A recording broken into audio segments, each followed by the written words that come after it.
waxaan galeynaa tobanka ugu dambeeya bisha ramadaanka oo barakeysan marka sidaa darteeda waa in laga faa'iideystaa waxaan soo qoray 5 qodob oo muhiim ah tahay insha Allah taala 5 qodob ku dadaal inaad maalin kasta aad samaysid tan koowaad ay tahay waxa weeye waxaad ku dadaashaa inaad sadaqa aad baxsatid sadaqa ha noqoto 1 riyaal 1 kron 1 pound 1 dollar waxay noqotaba oo habeen kasta ba hal bixi laba bixi saddex bixi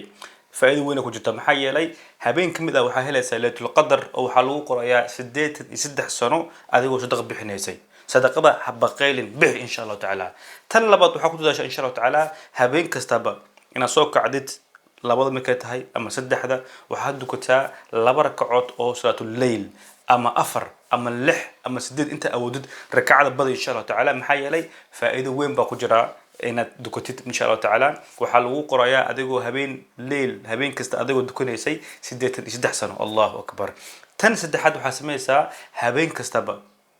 وحاسميسا وحاخرنيسا سورة الإخلاص قل هو الله أحد الله الصمد لم يلد ولم يولد ولم يكن له كفوا أحد سدح جير أخري حدي ليت القدر هو سؤاده وحالو قرايا أذو قرآن كودن لما يسمح النبي صلى الله عليه وسلم ده قفك أخري سورة الإخلاص سدح جير وحلم أنت هذا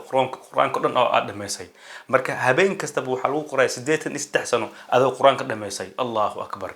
تن أفراد وحاسميسا دعاء ذكر بدي استغفر الله الحمد لله الله اكبر لا اله الا الله اللهم انك عفو بدي دعاء النبي صلى الله عليه وسلم وحده عائشه وحده